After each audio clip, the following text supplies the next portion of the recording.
Thank you.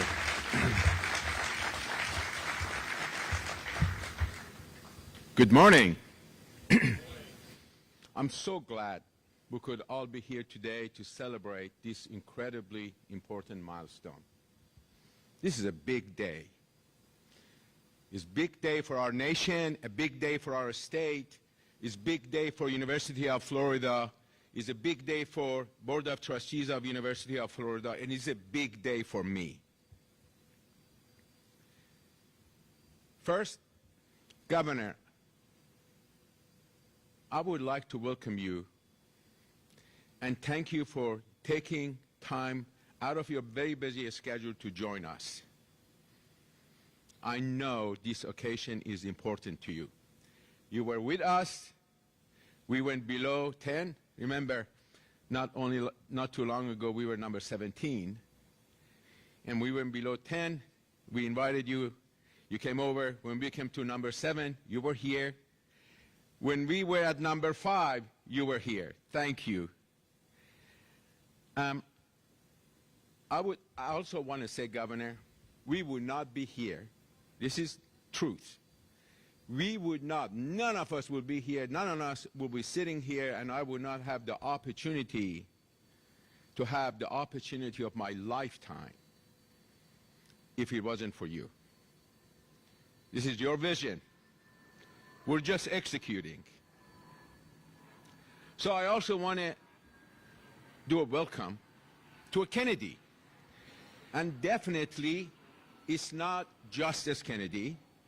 It's not ex-Congressman Kennedy. It's not Chief Justice Kennedy. It's Jennifer Kennedy.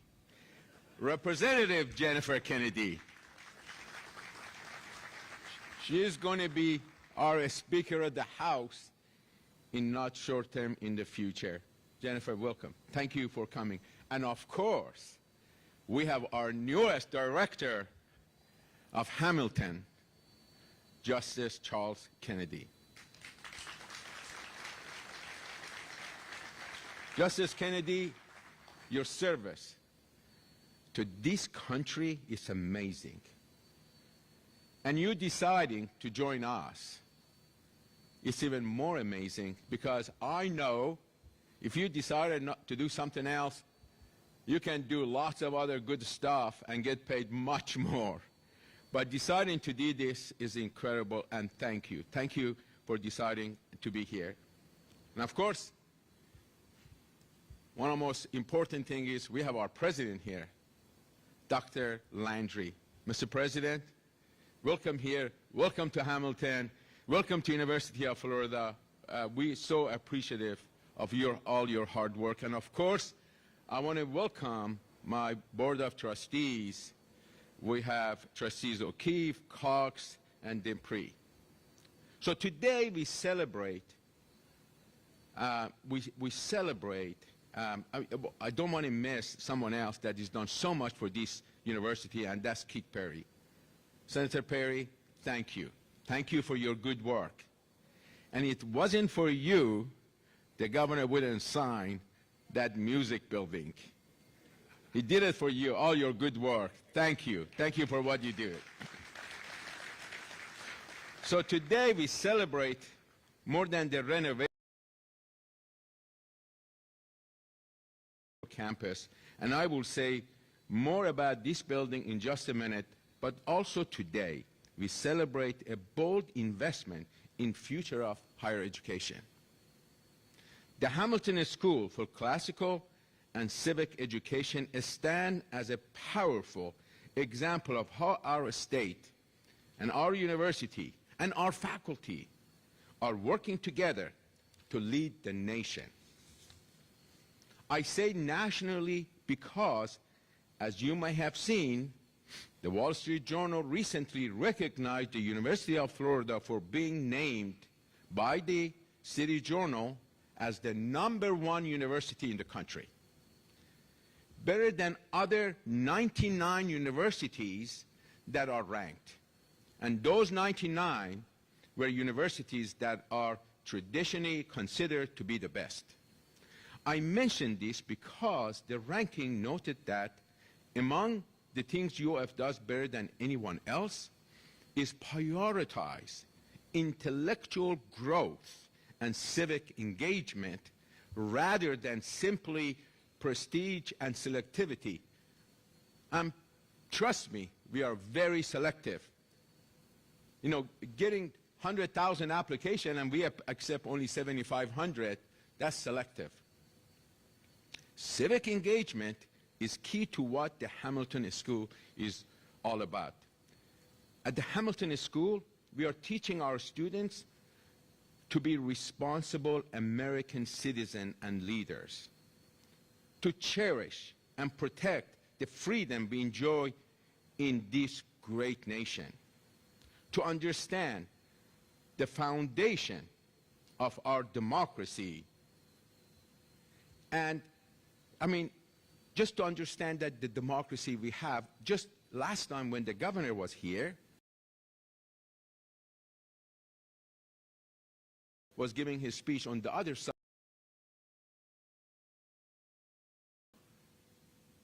This is the freedom. And the idea that shaped our civilization. These are things that too many other supposedly prestigious universities have forgotten and have, as a result, they have lost their way. Not at University of Florida. As someone who came to this country at a young age, I can tell you that I never take for granted how great this country is. Many people in my generation, whether born here or not, feel the same way. And it is imperative that we pass along the commitment. I'm not worried about my kids. They're all grown up. I'm worried about my grandchildren. I'm worried about your children, Governor. That is the core of the Hamilton School's mission. And we are thankful for the support and generosity of our governor, the legislature, and others that are not here. I don't want to mention their name, but there's so many other people helping us and critical to Hamilton School great success. And speaking of support and generosity, I am thrilled to announce today that the Hamilton School for Classical and Civic Education has received $5.5 million gift from Kenneth C. Griffin, founder and CEO of Citadel, that will be used to fund new scholarship and graduate fellowship. Can we give him a huge round of applause?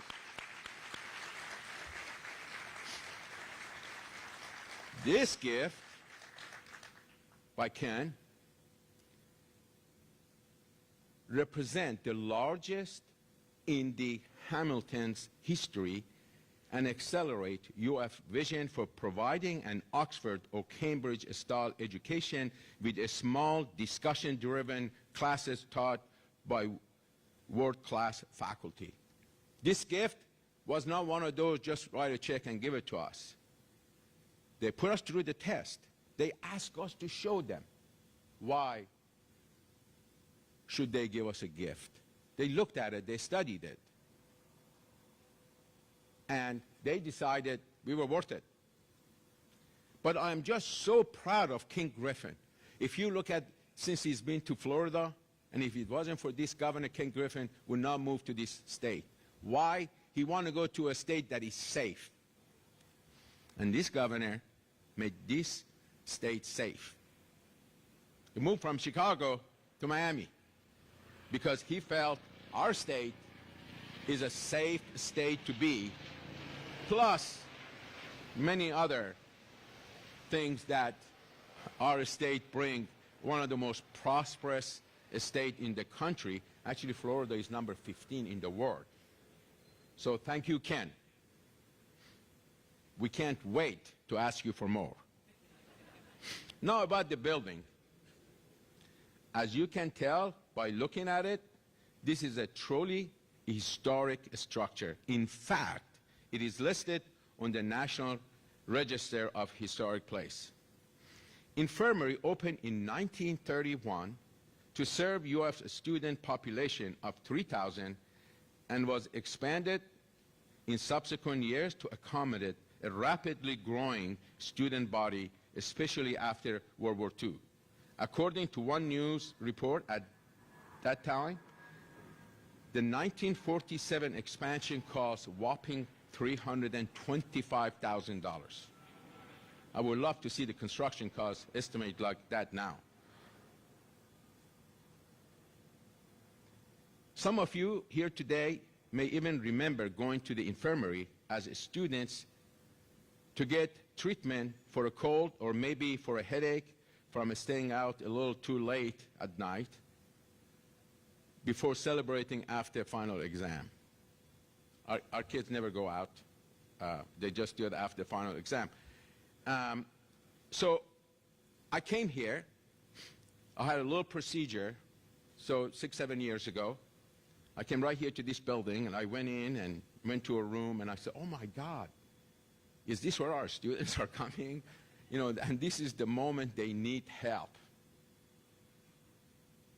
So fast forward, with the help of our board, we decided to build a new infirmary where it should be, which right next to our football practice. And if you have seen the new building, it's beautiful. So we closed this place in 2023, and us looking for what would be the best thing for this building as a historical building. Hamilton. You couldn't ask for a better place. And we have the pictures of the new building that we're going to take inside of this building out and build inside out. You see, it's going to be an amazing, amazing building. Again, thanks to the governor for funding us. And we are on our way today. When this project is completed in fall of 2027, with classes starting in the spring of 2028, the transformational will be absolutely stunning. The operative word is illumination. Interior spaces will be opened up to allow sunlight to filter in, creating an atmosphere of transparency, welcome to all, full of reading rooms, seminar halls, lounges, and quiet corners where students can learn and engage with each other. However, illuminations also reflects the top-flight educational experience our students will receive. And you know that by the faculty we have. We have the most amazing faculty at Hamilton anyone would want. After the Hamilton School, the curriculum will focus teaching leadership and enduring values that our founders believe were essential to a free society. And that's as it should be. It is now my pleasure to welcome our president, Dr. Donald Landry, whose leadership and vision continue to guide the University of Florida to even greater heights. Dr. Landry.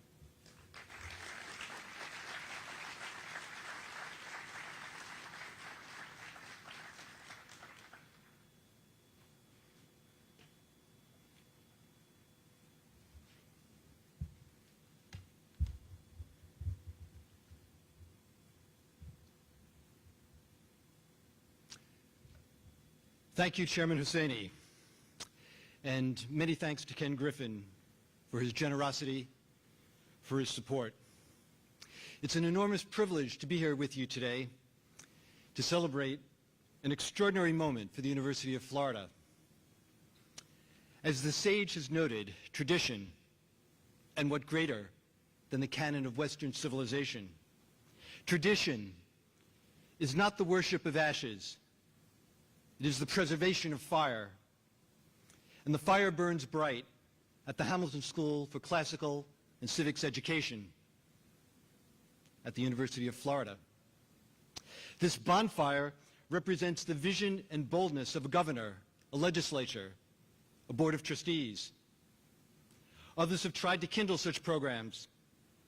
Many have seen their efforts falter and extinguish. But in Florida, at the University of Florida, things are different. By virtue of the inspired leadership of Governor DeSantis, the Florida legislatures, Chairman Hussaini, and the Board of Trustees of the University of Florida, their boldest vision of a massive Hamilton school with the highest standards for faculty, directly joined to the president and provost of this university. This was conjured into being, reified with the hiring of 48 faculty in under 3 years, a blink of an eye in academic time. And now we meet at a groundbreaking as a classical and traditional infirmary is transformed into a home for what we hope and believe is the remedy for what ails the academic enterprise of this nation.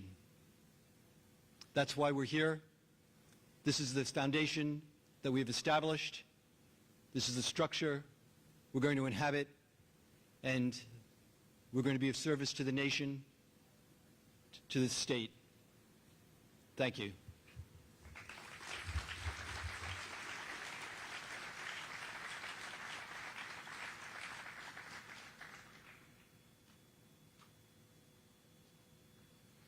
I know I can stand here and try to go everything our governor has done, and he would say, get on with the program. So with that, let's welcome the governor of the state of Florida, our governor, Ron DeSantis.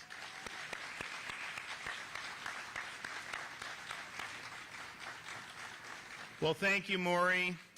And Maury made a comment about what we're doing will impact our kids, and certainly here at the Hamilton School, I think of that. But I must acknowledge, the Florida Governor's Mansion is located in Tallahassee. My kids were 2 and 9 months, and the third one wasn't even born when we moved there. And now they're all in elementary school, and they haven't been quite as willing to entertain the Gators as an option at this point in their lives. And it's not through prodding from the parents. We actually have tried to bring them. In fact, I made the trip to Ole Miss to root on the Gators on Saturday night. I offered to take all 3 of the kids, and I didn't have any takers from that. So you got a little more work to do when it comes to the kids. So we'll work on that going forward. But this is a really important landmark. When we went about establishing the Hamilton School, and we've done it in other institutions, I think, also effectively, but I don't think anyone has been as effective as what's been done at Hamilton. We saw what I think a lot of people have now seen over the years, some of the missteps of modern academia, turning your back on the core pillars of Western civilization, the foundational principles that made the United States what it's been. And it's almost as if the core classical learning and studying citizenship and studying the foundations in many places just become a lost art. So we knew that there was a desire for this. We knew that it was important to be able to do. And I was very excited to support all of these efforts. But I will tell you, if I look at some of the faculty that have been recruited here, I look at all that's happened in a relatively short period of time, it's definitely exceeded my expectations of what I thought was possible. The Hamilton School here at the University of Florida is the premier place for the study of Western civilization and the foundations of the United States of America. I have no doubt about that. And I know we sent some of these folks on a pilgrimage to meet Robbie George up at Princeton many years ago to learn what they were doing here. And it's just been so impressive to be able to see all that's been done. I do want to thank Maury Hussaini, the chairman of the board, as well as other trustees at the University of Florida. We got a great people that are on that board. And, you point people to boards, and sometimes people want to be on a board to just say, hey, I'm on a board, whatever, and then not do anything.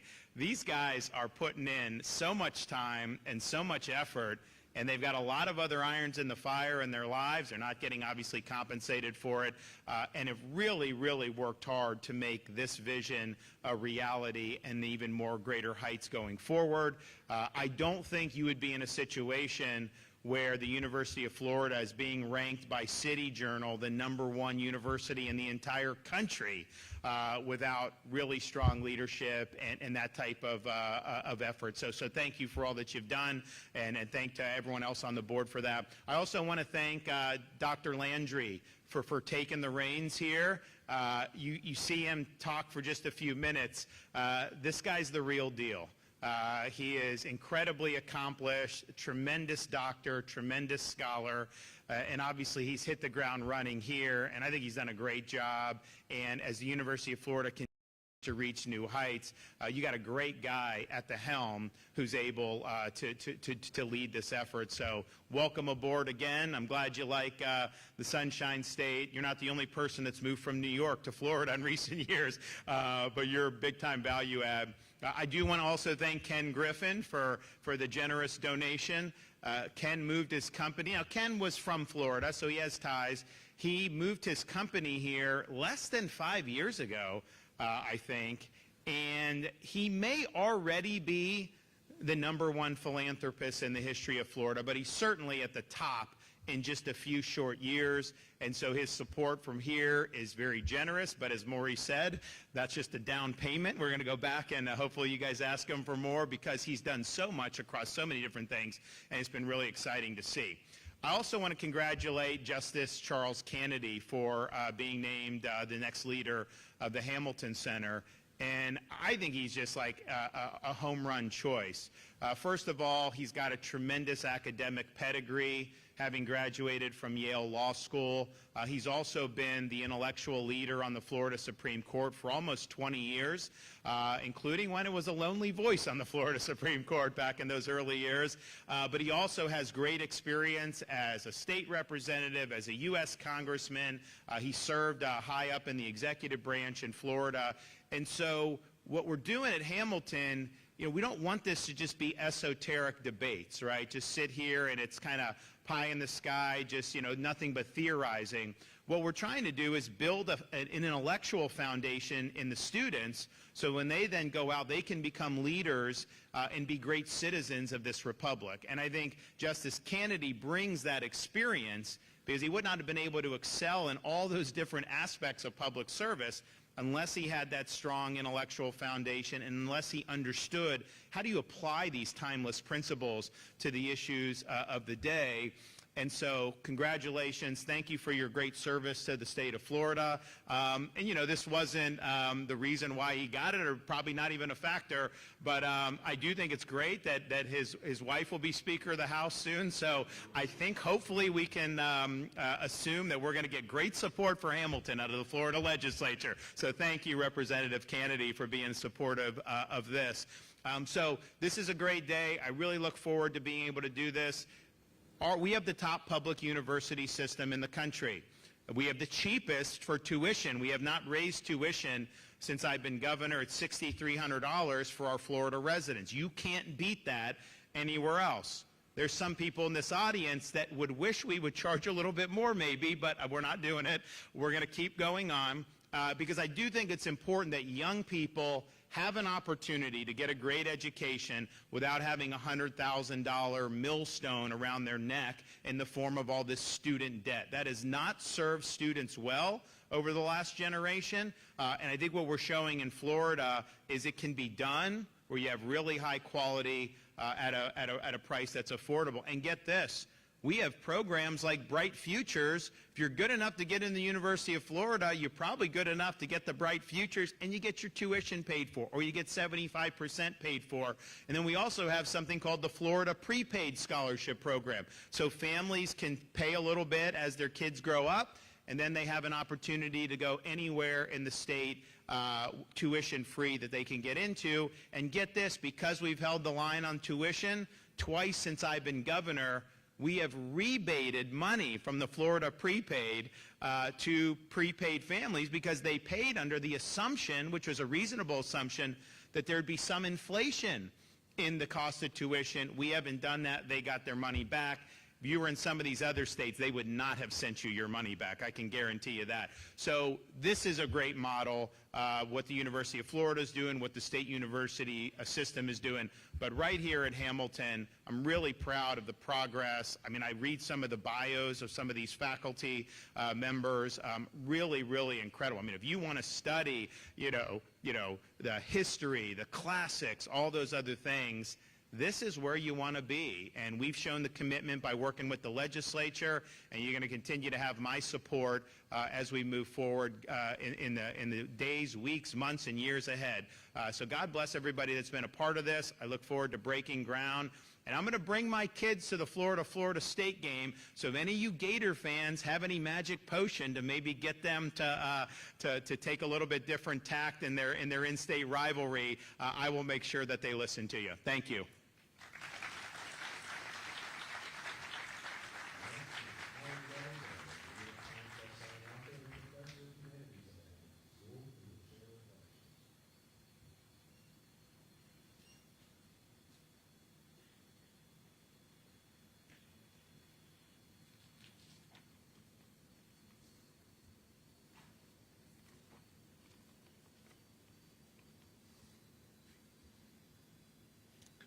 Governor DeSantis, President Landry, Mr. Husseini, and members of the University of Florida Board of Trustees, Justice Kennedy and Representative Kennedy, and distinguished guests and colleagues of the Hamilton School and the University of Florida.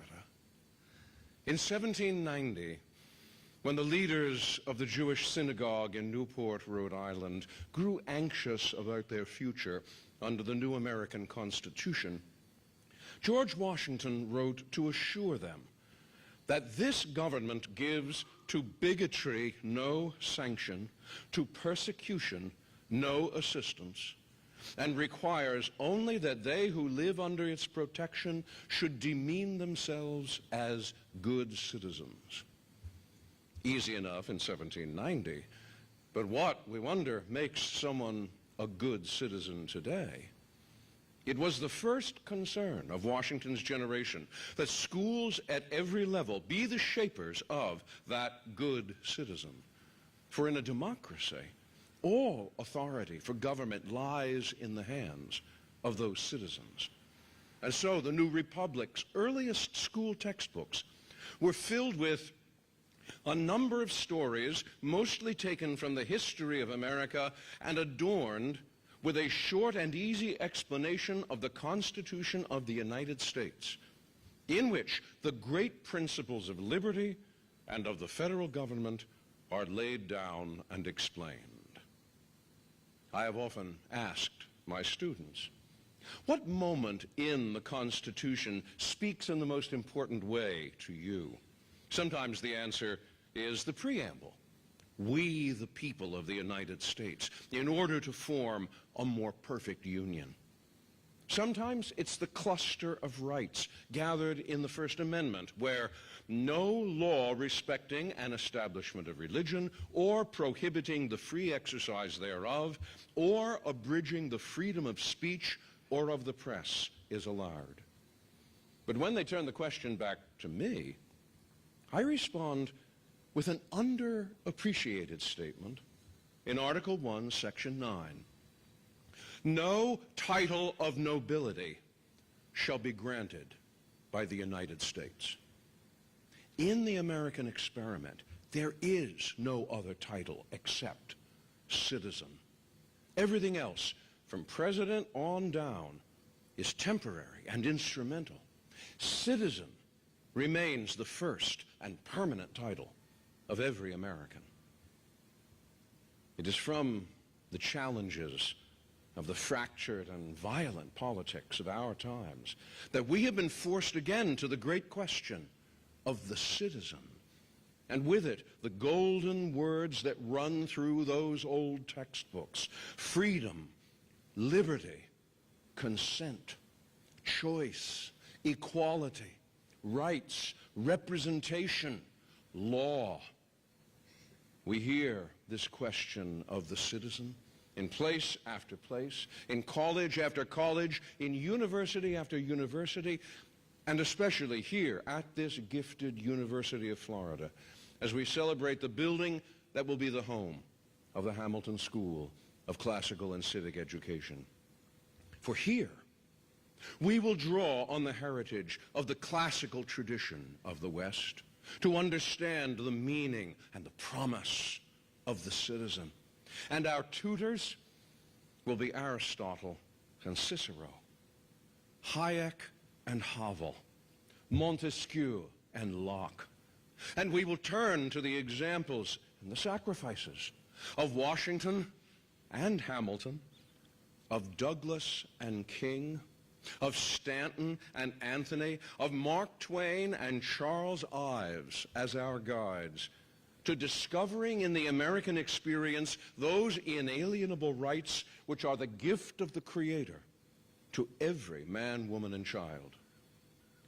We will remember today, on this 162nd anniversary of Abraham Lincoln's Gettysburg Address, the great proposition to which we are dedicated, and dedicate ourselves anew to its new birth in freedom. We will reach out with one hand to every student who wonders what they must know and do to be that good citizen, and with the other in shared mission to all our colleagues across this great university, so that in time to come, people will speak of this university and the state whose name it bears as a beacon of the American future, a future all Americans can share, where there will be but one title and one aspiration, that of citizen. Thank you very much.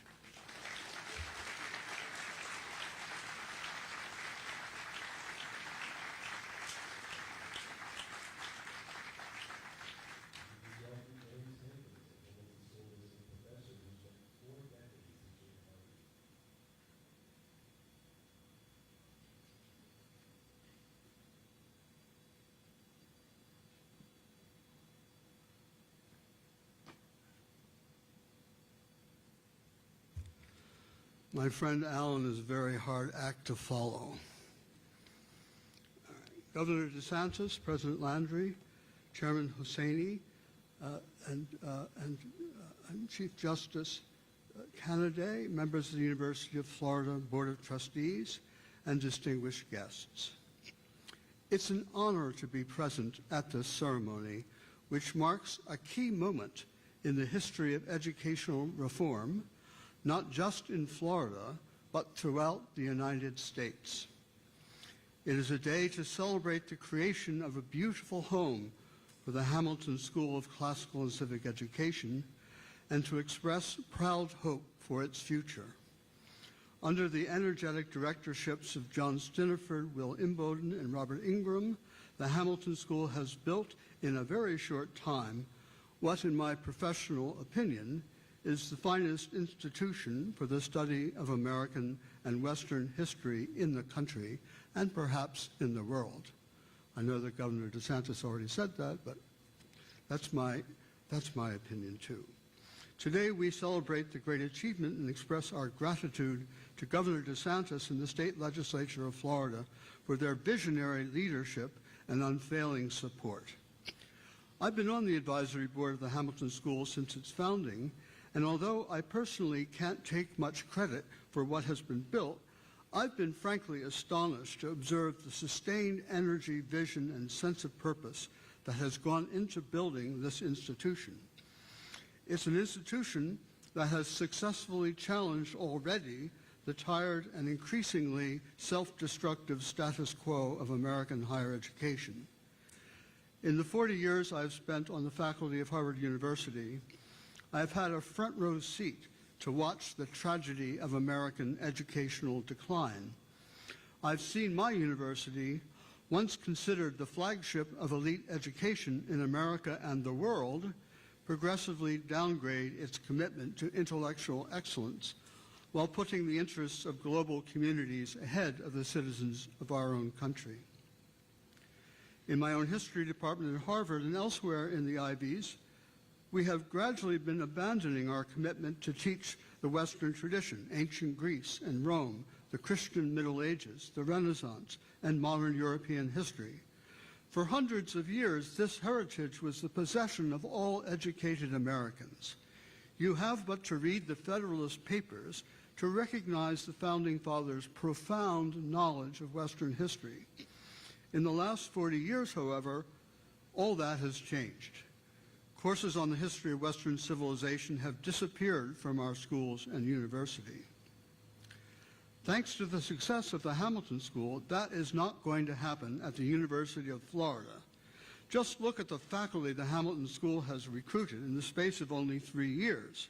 Among the 48 faculty members hired in the last 3 years, Hamilton now boasts some 24 historians and scholars in Western fields. That's a very large number, I think larger than anything in the Ivies as far as I know. Apart from a few old guys like Alan and I, who study the ship, they're mostly young scholars from outstanding programs, many of them award-winning teachers, publishing up a storm of first-rate scholarship. I spent a term here last spring and could see that the place was bursting with new ideas and intellectual energy. I can't wait to join the faculty next summer. I recently had a few high school students visit me in my office at Harvard who asked me where they should go to study American and Western history. I told them, if you want a brand name with a price to match, go to Harvard, Yale, Princeton, or Stanford. If you want an education, go to the University of Florida. One reason I'm eager to join the Hamilton faculty is just the word classical and civic in the school's title. The past few decades have been a depressing time for those of us who believe in fostering a love of our country and Western civilization in the young. But fortunately, a few leaders, especially in the state of Florida, have fought against the dying of the light and have now lit a bonfire. The two most hopeful recent movements for renewal in American education are the classical education movement in K-12 schools, and in higher education, the founding of schools, centers, and programs in civics across the country. The Hamilton School was among the first in this new wave of civics institutes, and it is now generally agreed to be the best. I'm proud and grateful for the chance to be part of this institution that is already the leader in renewing the best in American and Western traditions. Thank you.